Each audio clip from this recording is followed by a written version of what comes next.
പാടവും അരുവിയും മലഞ്ചെരുവുകളുമെല്ലാം ഒരുപാട് ഇഷ്ടപ്പെടുന്ന ഒരു കുട്ടിക്ക് വർഷങ്ങൾക്ക് ശേഷം അതൊക്കെ മുന്നിൽ കണ്ടപ്പോഴുള്ള സന്തോഷമായിരുന്നു കൊല്ലംകോട്ടെ താമരപ്പാടം സമ്മാനിച്ചത്.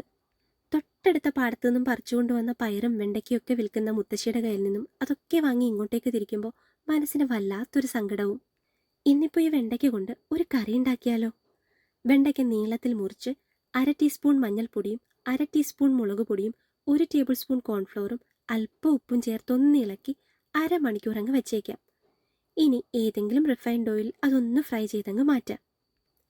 ഇനി അതേ എണ്ണയിൽ അല്പം ചെറുജീരകം പൊട്ടിച്ച് ഇഞ്ചി വെളുത്തുള്ളി ചതച്ചത് കൂടി അങ്ങ് ചേർക്കണം. അതൊന്ന് ഇളക്കിയ ശേഷം ചെറുതായി നുറുക്കിയ ഒരു സവാള ചേർത്തങ്ങ് വഴറ്റിയെടുക്കാം.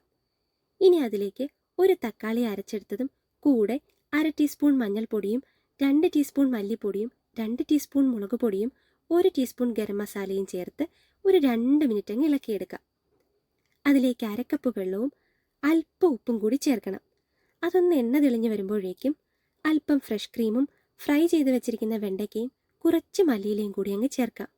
ഇത്രയേ ഉള്ളൂ, കറി റെഡി. ഇനി ചോറിൻ്റെ കൂടെയോ ചപ്പാത്തിയുടെ കൂടെയോ ഒക്കെ ഒന്ന് കഴിച്ചു നോക്കൂ. എന്നിട്ട് പറയൂ എങ്ങനെ ഉണ്ടായിരുന്നു എന്ന്.